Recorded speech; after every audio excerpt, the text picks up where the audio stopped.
Let's open our Bible sa Nehemiah chapter 3.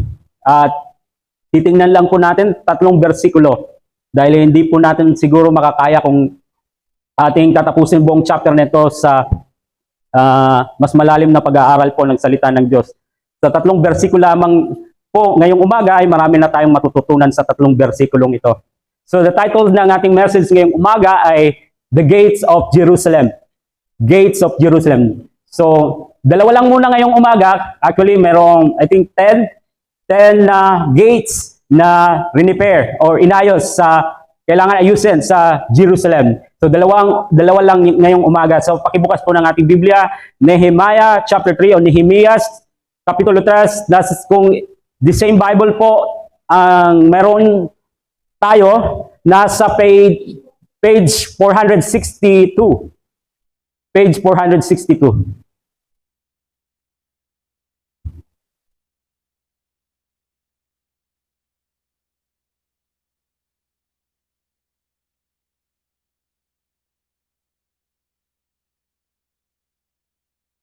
Sige po, babasahin ko. Sundan niyo po ako sa inyong mga mata. Tingnan niyo po ang inyong Biblia. Ganito muling itinayo ang nasirang pader ng lungsod. Ang pinakapunong pari na si Eliasib at ang mga kasamahan niyang pari ang muling nagtayo ng pintuan ng mga tupa. Binasbasan nila ito at pagkatapos ay nilagyan ng mga pinto. Binasbasan din nila ang pader hanggang sa tore ng Sandaan at sa tore ni Hananel. Ang kasunod na bahagi ay tinayo ng mga taga-Jericho. Si Sakur na anak ni Imray ang nagtayo ng kasunod na bahagi. Ang gumawa ng pintuan ng isda ay ang angkan ni Hasena. Nilagyan nila ito ng mga posting pahalang, mga pinto at mga bakal na pangkandado. Manalangin po tayo, Panginoon, sa umagang ito. Nagpapasalamat kami sa magandang panahon na kung saan pwede namin i-take advantage ito upang mag-focus sa iyong salita. At hinihiling po namin na ang iyong banal na Espiritu ay magbigay sa amin ng kaunawaan habang binabasa, pinagbubulay-bulayan, pinag-aaralan namin ng iyong salita. At gawin mo po sa aming buhay ang nais mo, Panginoon. Ang iyong kalooban nawa masunod. At hindi lamang na malaman namin kung anong kalooban mo, kundi tulungan mo rin po ang bawat isa na isa katuparan ng iyong kalooban sa aming buhay. At maraming salamat na ikaw po ang aming napakagaling na guro na siyang mangungusap sa bawat puso na nandito ngayon. Sa pangalan ni Jesus, Amen. Amen. So, again, ang ating titingnan po sa ngayon at sa susunod na mga linggo, it's about sa mga pintuan ng Jerusalem. At mayroong 10 pintuan na kanilang inayos. And ang bawat isang pintuan ay may mga pangalan. May mga pangalan ng mga pintuan nito at may purpose kung bakit nandiyan ang mga pintuan nito. Now, itong pangalan nito ay hindi po pinangalan sa mga pintuan nito during ng pag-aayos, kundi ito ay pinangalanan na bago pa ito inayos. At kanila lang po na reinstate yung pangalan ng mga gate na ito, ng mga pintuan na ito ng Jerusalem. At sa muli, ang bawat pintuan ay may purpose. At ito ay may correlation o may connection sa ating spiritual na buhay. Sa panahon natin, sa bawat isa at sa kabuuan bilang iglesia, bilang simbahan. So, ang gates, ang mga pintuan ay importante dahil po ito ay nagsisilbing depensa. Kapag ito ay napasok ng kalaban, wala na silang depensa. So, importante ang mga pintuan ng Jerusalem. Dito rin ginagawa ang negosyo, yung mga transaction. Dito din nagsiset up ng mga tindahan, ang mga ngalakal. At dito din hinahatulan ang mga nagkakasala. Dito nagpaplano sila ng mga estratehiya kung paano ang gagawin nila sa pakikipaglaban. Dito ine-execute ang mga kriminal. Yan po ang kahalagahan ng pintuan ng Jerusalem. And as we look at these gates sa Jerusalem, mayroon pong 10 nakapalibot na nakapalibot siya sa perimeter sa buong palibot ng Jerusalem. May mga gates, may mga pintuan, 10 po ito. At nandoon po malapit sa templo ang tinatawag na pintuan ng tupa o sheep gate. Nabasa natin yan sa verse 1. Ngayon, ang re-repair nila, pag-aayos nila ng mga pintuan ay counterclockwise. Pabaliktad ang pag-aayos nila. So, mula sa sheep gate, papunta sa fish gate. Tinatawag nilang pintuan na isdang pintuan. So, let's look at verse 1 and 2. Ang unang pintuan ay ang sheep gate o sa Tagalog, pintuan ng mga tupa. Basahin ko po muli verses 1 and 2. Ganito muling itinayo ang nasirang pader ng lungsod. Ang pinakapunong pare na si Eliasib at ang mga kasamahan niyang pare ang muling nagtayo ng pintuan ng mga tupa. Binasbasan nila ito at pagkatapos ay nilagyan ng mga pinto. Binasbasan din nila ang pader hanggang sa tore ng Sandaan at sa tore ni Hananel.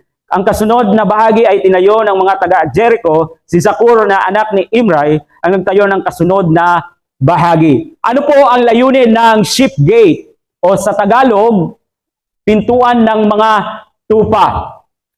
So, mayroong mga worshiper na pumapasok at mag-aalay ng hayop sa templo ng Jerusalem. Sila po ay mag-aalay ng lamb, karnero sa templo. At kinakailangan nilang dumaan sa pintuang ito. Tinatawag na sheep gate, pintuan ng mga tupa. So lahat ng mga tupa na ihahandog sa templo ay kailangang dumaan sa pintuang ito. Which is the reason, ito yung reason ng sheep gate, yung purpose ng sheep gate. Because dito dinadala, pinapasok ang mga tupa. If you notice, dito sa binasa natin si Eliashib, ang high priest at ang kanyang fellow priest ay inassign para ayusin o itayo ang sheep gate. Dahil ito ay mahalaga. Ito ay sacred na pintuan. So ang priest ang magtatayo nito, mag-aayos because ito ang tinatawag na soul gate na kung saan ang mga sumasamba ay papasok dito, dala ang kanilang mga tupa upang dalhin sa templo at ihandog, ialay. Bakit mahalaga? Ang bawat tao ay kinakailangan na maghandog. Yung tinatawag na atonement. Ito yung para yung kapalit, ito yung pambayad sa kanilang mga nagkasalanan. Because lahat ay makasalanan. By nature, we are sinners. Sa kanila, same as they are sinners. So, nahiwalay sa Panginoon. So, hindi tayo holy, hindi tayo banal, hindi tayo matuwid, sapat na matuwid sa harapan ng Diyos. Walang mabuti, walang matuwid, kahit isa. So, God, nagbigay siya ng provision mula sa kanyang pagiging grasyoso. Sa Old Testament, ito ang kailangan nilang dalhin at ialay para pananandali ang pambayad sa kanilang mga kasalanan. Ito yung provision na kanila tinanggap ang lamb para sa pambayad sa kanilang kasalanan. So, ito yung way na kung saan they would be able to connect sa Panginoon, sa Diyos. Sila ay mapapatawad sa kanilang kasalanan. At yan ang sa pamagitan ng pag-aalay ng mga tupa. So, kung ikaw ay lalaki, 20 years old, ang iyong edad, magdadala ka ng iyong personal na tupa or in behalf sa iyong pamilya na dadali mo itong tupa para sa lahat, para ialay sa Panginoon. So, kapag dinala mo yung tupa, papasok ka dito sa pintuan ng tupa or sheep gate and dadalhin mo ito sa templo and then ipapatong mo ang iyong kamay, ilalagay mo ang buong bigat ng iyong katawan sa ulo ng tupa at pagkatapos ay hihiwain yung liig ng tupa. So ano ibig sabihin ng pagpapatong ng kamay at lilalagay mo ang bigat ng iyong katawan sa ulo ng tupa? Ito po ay nagsisignify ng kung saan inililipat ang iyong pagiging guilty, ang iyong kasalanan sa inosenteng hayop. Yun po ang dahilan kung bakit ginagawa nila yon. So, kumbaga, trina-transfer ang tupa ang nagdadala ng iyong kasalanan, nililipat papunta sa inosenteng hayop. So, ilalagay mong buong bigat ng iyong katawan sa ulo ng tupa, and then, mag-a-assist ka para hiwain ang leeg ng tupa. So, tutulo ang dugo ng tupa, and then ang priest ay lalapit para dalhin ang planggana at salukin, ilagay doon ang dugo ng tupa mula sa leeg nito. And then, ang gagawin ng priest ay iwiwisik niya, i-sprinkle niya ang blood sa altar para sa tinatawag na atonement o ibig sabihin pambayad sa iyong mga kasalanan. Yung konsepto nito ay, kumbaga, ito ang naging kapalit para sa iyong mga kasalanan. So, inosenteng buhay, inosenteng tupa, inosenteng hayop ang naging kapalit para sa iyo, para sa pagbabayad ng iyong mga kasalanan. Pero araw-araw ginagawa nila ang pag-aalay ng hayop dahil panandalian lamang ito na pambayad sa mga kasalanan. And itong inosenteng buhay, itong inosenteng hayop ay tatanggapin ng Diyos bilang kapalit sa pagiging makasalanan mo. Sa pagiging makasalanan ng worshiper na ito na pumasok sa templo. At tinatawag itong atonement. Palit o substitute na kapalit sa pagbabayad para bayaran ng iyong kasalanan. So, meaning, ang ibig sabihin ng atonement po, ito yung proseso na kung saan ikaw ay reconciled, na ayos sa Diyos, na becoming, if you will, pagiging one, atonement, at one with Him. Atonement. So, para ikaw ay maging connected, yung fellowship ay maibalik sa Diyos, dahil ang naging dahilan ng being separated is yung kasalanan mo sa fellowship sa Diyos, naging separated because of sin. So, in order na maibalik ang fellowship, ma-reconcile, kailangan may substitute na maging pambayad sa iyong mga kasalanan. At ito yung ginagawa nila, yung provision sa Old Testament, ang tupa. So, you are now, in a sense, at peace sa Diyos and in harmony with Him. Mayroon ka ng right relationship sa Diyos. Tama na, pinatawad ka na sa iyong mga kasalanan. So, ito yung proseso na kung saan kailangan mong maayos sa harapan ng Diyos. At sa Old Testament, ang way, ang provision ay sa pamamagitan ng tupa. Now, maraming taon, ginagawa ito ng mga Hudyo. Nagdadala sila ng mga tupa sa templo, dumadaan dito sa ship gate, dala ang kanilang mga tupa, bilang ito yung provision. Hanggang sa dumating ang pinaka-ultimate na provision ng Diyos, at yan ay si Hesus Kristo. Naalala nyo, sabi ni John the Baptist, ito ang kordero ng Diyos na nag-aalis ng kasalanan ng sanlibutan. Does it make sense? Nabasa nyo po sa gospel. So, ito yung hindi na panandalian, kundi ang sino mang sumampalataya sa Kanya, tumanggap sa Kanya, ay totally na wash out ng mga kasalanan, napatawad natin, hindi na kailangan na mag-alay pa ng mga tupa araw-araw. Dahil sabi sa Biblia, si Jesus po ay namatay na para sa lahat at namatay ng isang beses para pambayad sa lahat ng ating mga kasalanan. Sinabi sa Hebrews na namatay siya para sa atin, on behalf sa atin doon sa cross, tumigil sa kanyang dugo, and He died once for all. Take note, once for all. Meaning na once for all time. Meaning na once para sa lahat ng tao. Para sa ating lahat. No more sheep, no more lamb, wala nang tupa na dapat pang i-offer dahil si Jesus ang naging handog, atonement para sa ating kasalanan, naging kapalit para pambayad sa ating mga kasalanan upang mapatawad tayo sa ating mga kasalanan. So Jesus comes, namatay siya sa cross, and siya yung perpektong handog, sacrifice para sa ating mga kasalanan na kung saan tumigis ang kanyang dugo doon sa cross ng Kalbaryo. So itong konsepto, na yung konsepto ay hindi nagbago po. Kaparehas po ng method sa Old Testament na required po dapat na mayroong required para pambayad sa kasalanan. Ganon din po si Jesus sa New Testament, siya po ang naging bayad. Binayaran niya ang ating mga kasalanan. Siya po ang naging substitute sa atin para bayaran na ng ating mga kasalanan. But what happened, yung sacrifice ng sheep ay linagay, ito yung ginagawa until na dumating ang perpektong panahon na ng anak ng Diyos, si Jesucristo, na kung saan siya ang perpektong handog para sa ating mga kasalanan. He died on the cross para sa atin. Siya ay inosente, sinless, naging kapalit sa atin para magbayad sa ating mga kasalanan. Siya yung naging kapalit sa ating mga makasalanan. Basahin ko po 1 Peter chapter 13. Chapter 3, verse 18. Unang Pedro, Kapitulo 3, versikulo 18. Sapagkat si Kristo na walang kasalanan ay namatay nang minsan para sa inyo na mga makasalanan upang iharap kayo sa Diyos.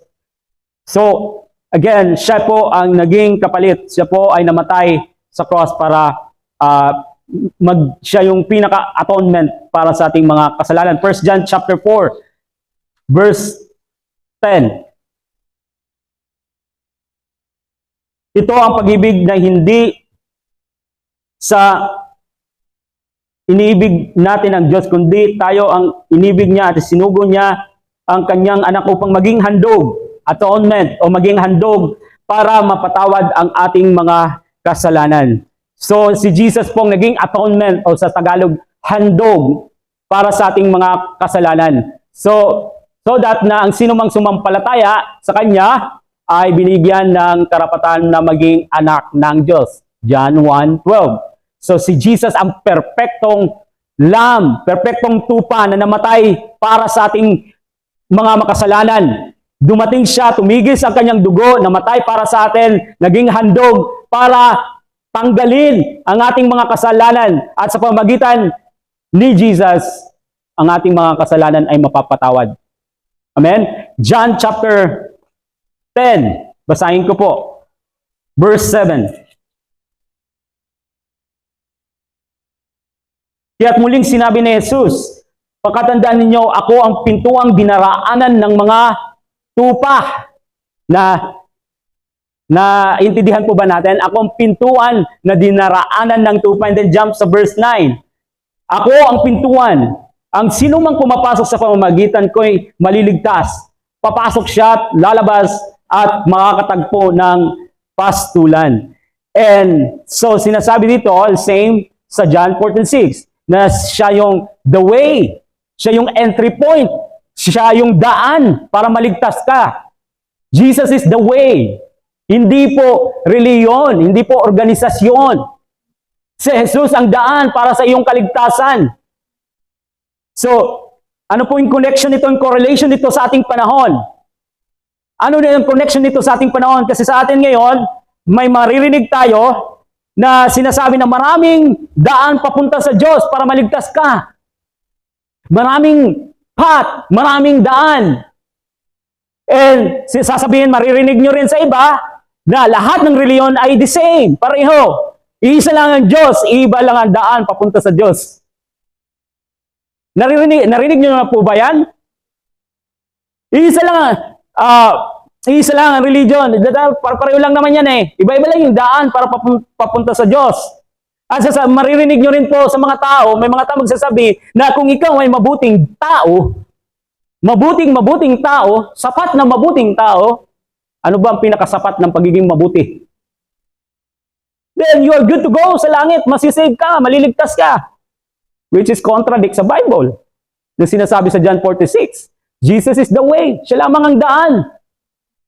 Salungat sa sinasabi sa Biblia na si Jesus lamang ang daan, ang katotohanan, ang buhay, at walang makakaparoon sa Ama kundi sa pamamagitan niya.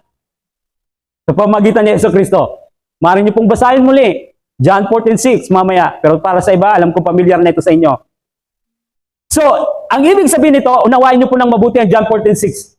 Eliminate niya. Tinatanggal niya ang iba't ibang mga tao nagsasabi na maraming daan papunta sa Diyos. Sa John 14:6 pa lang, basahin nyo ng mabuti. Kasi sinabi dyan, isang daan lang. Si Jesus lang ang daan.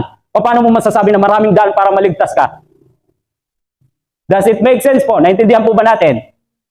At eliminate nito yung mga multiple na paraan. Maraming paraan para maligtas ka. At ini-eliminate nito yung human effort na maging mabuti ka, gawin mo yan, huwag mong gawin ito. At dinideclare dito ni Jesucristo, para lang sa Kanya, exclusive claim na siya lamang, wala nang iba, ang daan, ang paraan para maligtas ka at makapunta ka sa langit. So here's why nga ang ship gate, tupa, yung pintuan, na doon dinadaan yung tupa ay mahalaga. Dahil po, ito ay nagpapaalala sa atin sa New Testament, sa bawat isa sa atin at sa iglesia sa kabuuan na si Jesucristo lamang, siya lamang. Tandaan niyo po, take note, siya lamang, the only way para maligtas ka. At magpapatuloy tayo. Yan ang panindigan natin. Yan ang i-present natin sa mga tao. Not about sa religion, about hindi sa pagiging mabuting tao. Hindi totoo yun na pare-pareho lang ang reliyon. Iba-iba lang yung paraan. I-continue na i-present natin sa Jesus. Siya lamang ang daan, ang paraan. Walang multiple ways. Walang ibang paraan. Walang ibang daan. Kundi siya lamang, si Jesucristo lamang, ang daan na kung saan na ito yung ating ibahagi sa mga lahat as much as possible sa mga tao na dapat makarinig dito at tumanggap at sumampalataya at maligtas, makatanggap ng buhay na walang hanggan through Jesus Christ. So ito po yung ang purpose ng ship gate. It reminds us about kay Jesus na kung saan Jesus is the only way. Siya lamang ang daan at paraan para maligtas ka, makapunta ka sa langit. Naintindihan po ba natin?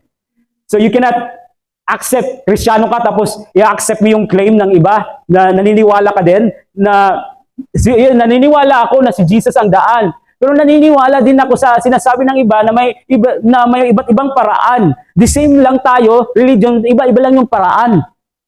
That is inconsistent sa John 14:6. Salungat sa sinasabi sa Biblia. If you are Christian, hindi mo pwedeng tanggapin ang claim na yan. Hindi mo pwedeng sampalatayanan yan na isa lang reliyon, isa lang yung Diyos natin, may iba-iba lang yung paraan. You cannot claim that kung ikaw ay Kristiyano dahil po, ibig sabihin na sumasalungat ka sa Biblia. Sumasalungat ka sa claim ni Jesucristo na mayroong ibang paraan pala para maligtas maliban kay Jesucristo.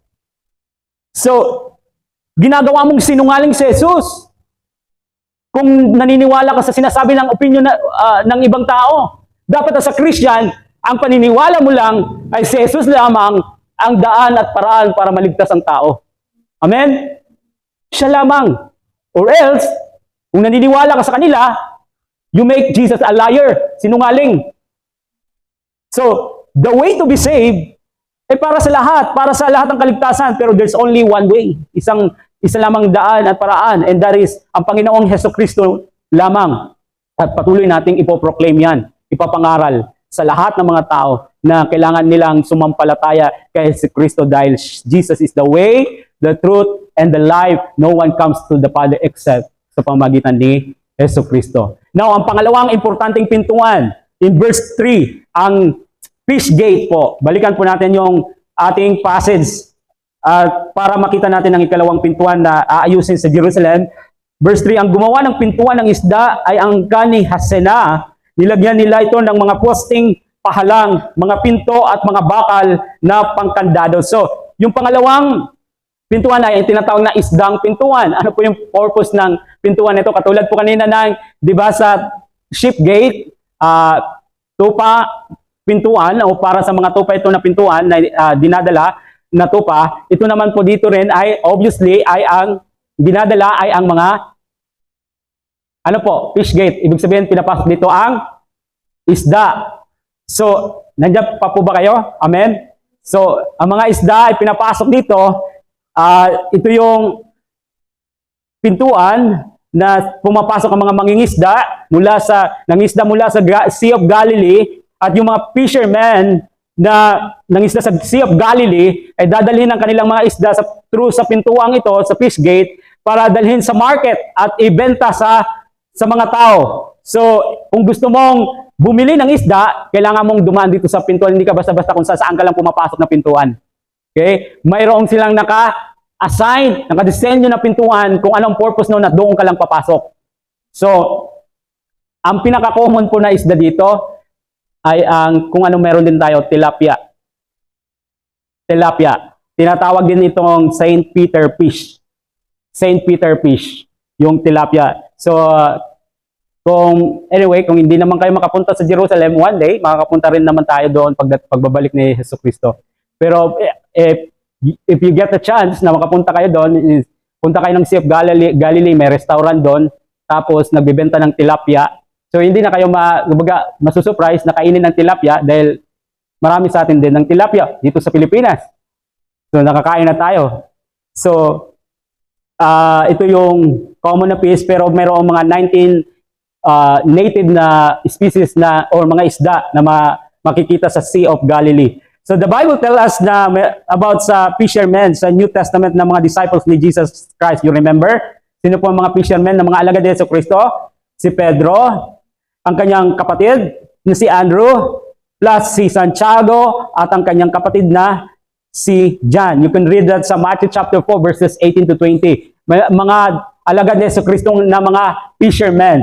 So, sinasabi ni Jesus, kung babalikan ninyo, kasi sinabi din dyan, di ba, nangingisda sila, tapos in-invite sila ni Jesus Christ, gagawin ko kayong mga mangingisda ng tao. Imbis na, ito na lang palagi yung focus nyo, pangingisda, I will make you fishers of men.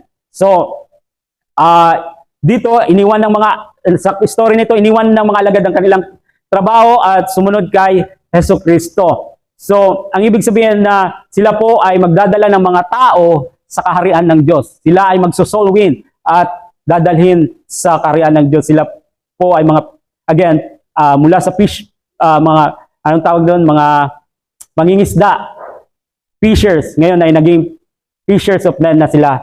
So, yung fish gate, isdang pintuan, nagpapaalala sa atin na kapag tayo naging tagasunod ni Jesucristo, alagad ni Jesucristo, tinawag tayo na lumabas at mangaral, magbahagi, dalhin sila kay Jesucristo na sumunod. Remember, go in Matthew chapter 28, go and make the disciples, teach them na to obey.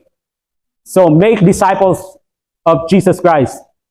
So, ito yung responsibilidad natin. To go, Matthew 28:19, go and make disciples. Ito po yung responsibilidad at pribileyo na pagkatawag sa atin upang magdala ng mga tao sa kaharian ng Diyos, which is perfect combination ng ship gate at saka fish gate. Di po ba? Perfect na pagpapaalala sa atin na si Jesus lamang ang daan, ang katotohanan, Jesus is the way, the truth, and the life. Siya yung paraan at daan para maligtas ang tao. Yun yung binabahagi natin sa tao. And we, na mga followers ni Jesus Christ, tayo po ay humahayo bilang pagsunod sa Matthew 28:19 na magdala ng mga tao sa kaharian ng Diyos. Magbahagi patungkol kay Jesucristo. And basahin ko po sa Matthew 13 verses 47-50. 47 to 50.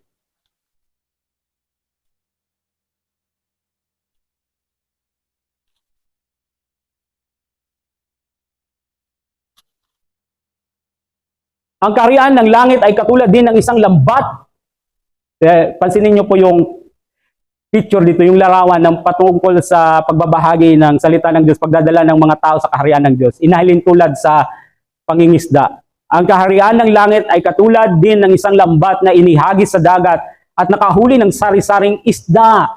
Sari-saring isda. May mga, ibig sabihin, may mga nilalang na hindi magandang ugali, may mga nilalang na gusto mo, sari-sari. May mga nilalang na sinisiraan ka, siguro. May mga nilalang na hindi ka gusto, pero kagaya ng pagmamahal sa iyo ng Diyos, mahal din po sila ng Panginoon.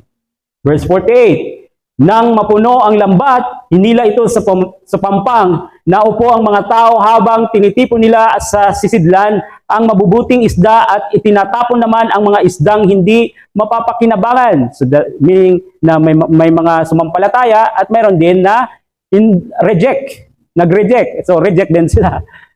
So rejected din po sila dahil hindi nag-reject sila sa invitation ng Panginoon. Verse 49, gayon din ang mangyayari sa katapusan ng daigdig. Darating ang mga anghel, ihihiwalay ang masasama sa mga matuwid at ihahagis ang masama sa naglalaglab na apoy, doon mananangis sila at magangalit ang kanilang mga ngipin. So hindi sila tumanggap, hindi sila interesado patungkol sa Diyos, kay Jesucristo. Sa final day, final judgment, sila po ay magdurusa sa kanilang desisyon ng ginawa sa kanilang buhay. So there will be a time na wala ng pagkakataon sa kanila dahil sinayang nila ang pagkakataon na ibinigay ng Diyos sa kanila. So pinalala sa atin dito, nagsasalita sa Jesus dito na ang sanlibutan is like siya ay picture ng dagat, karagatan. At puno ng sari-saring nilalang. May iba-ibang mga nilalang. May, may Amerikano, may Pilipino, at iba-ibang mga ugali. May mga iba-ibang mga nilalang. And inihagis ang lambat. Ang lambat po ay ang gospel. Ang mabuting balita. And minsan, pinipersa natin na akala natin minsan, pakatandaan po natin na hindi natin responsibilidad na baguhin ang tao at iligtas ang tao. May kapangyarihan na baguhin ang tao at iligtas ang tao, maligtas siya ay ang Panginoon lamang. Ang ating responsibilidad ay ihagis ang lambat. Yun lamang ang ating responsibilidad. Ibahagi sa madaling salita, ibahagi ang gospel. Ang paraan, ship gate. Ibahagi ang ship gate. Kung ang daan at paraan ng kaligtasan. Ibahagi si Jesucristo. Remember sa ship gate, Jesus is the only way para maligtas ang tao. Yun ang binabahagi natin. Pinipresent natin. Ay kailangan na sumampalataya ka. Talikuran ng iyong kasalanan. Sumampalataya ka. Tanggapin mo ang Panginoon sa iyong buhay upang maligtas ka. Mapatawad ang iyong mga kasalanan. So, ito yung mga nilalang ay maaaring ang mga classmate mo para sa mga estudyante, classmate mo sa paaralan, hindi mo binabahagian. Hanggang ngayon, hindi sila nakakarinig pa ng mabuting balita. Itong mga nilalang, maaaring kapitbahay mo na hindi mo pa sinisiran. Itong nilalang, maaaring bahagi, parte ng iyong pamilya na hindi mo pa sinisiran. Maaaring mga katrabaho mo, kaibigan mo na hindi mo pa sinisiran. Simula na naging Kristiyano ka, tinanggap mo ang Panginoon, hanggang ngayon hindi mo pa sinisiran? Pastor, nagpipray pa ako. Hanggang kailan? Maring gamitin ka na kasagutan ng Panginoon para maibahagi ang gospel, ang way, ang paraan para maligtas siya, mapatawad ang kanyang mga kasalanan. And maring na-intimidated ka, baka magkamali ako sa pagsasalita. Natatakot ako, baka magkamali ako. Huwag kang matakot dahil ang nag-utos sa iyo ay siya ring tutulong sa iyo para magtupad mo ang kanyang kalooban. Pero ang kailangan mo lamang ngayon ay humakbang ka muna upang sundin ang kalooban ng Diyos. Gawin mo ang iyong responsibilidad. Hindi ito isang bagay na yung pagbabahagi. Kung gusto mo lang, ito yung kung maganda yung mode mo o kung gugustuhin mo. Ito po ay responsibilidad mo nang naging Kristiyano ka. Meron ka ng responsibilidad dahil meron kang pananagutan balang araw kung ano ang ginawa mo sa kaligtasan na natanggap mo sa Panginoon. Anong ginawa mo sa Panginoong Jesucristo na meron ka sa iyong buhay? Binahagi mo ba? O ibinaon mo lang sa lupa? Itinago mo lang? May pananagutan po tayo balang araw. Kung mahiyain ka, sabi sa Bible, sabi ni Pablo, hindi ko kinakahiya dahil may kapangyarihan ito na baguhin ang buhay ng tao. Huwag kang mahiya dahil makakatulong ito sa buhay ng ibang tao. Ang kaligtasan, ang gospel. Huwag kang matakot. Sabi ni Jesus, katakutan mo ang pumapatay ng kaluluwa, espiritu, kaysa ang pumapatay ng laman. Na may katakutan mo, may kapangyarihan magbigay sa iyo ng parusa sa iyong kaluluwa. Kaysa katakutan mo ang tao na may kakaya magbigay ng parusa sa iyong physical lamang ng katawan. Kaya huwag natin i-consider kung anong opinion ng tao. Mas i-consider natin kung ano ang gusto ng Diyos sa buhay natin. Amen? Itapon mo ang lambat. Yun lang yung responsibilidad mo. Yun ay hindi lamang responsibilidad, kundi pribilehiyo mo yan sa Panginoon para may gawin ka para sa kaluwalhatian ng Diyos. Pribilehiyo po yan. Huwag niyo pong tinatanggihan dahil isa po itong pribilehiyo na nagmula sa Diyos. So, ang isdang pintuan ay nagpapaalala sa atin na dapat sundin natin ang Matthew chapter 28 na humayo tayo, ipangaral, ibahagi ang sheep gate na nagpapaalala sa atin na si Jesus lamang ang daan at paraan para maligtas ang tao at mapatawad sa kanilang mga kasalanan. So, I challenge you, we are challenged sa salita ng Panginoon, and God is challenging us. Kung ikaw mahiyain, matatakutin, wag mong palampasin ang responsibilidad at pribileyo na ibinigay sa iyo ng Diyos.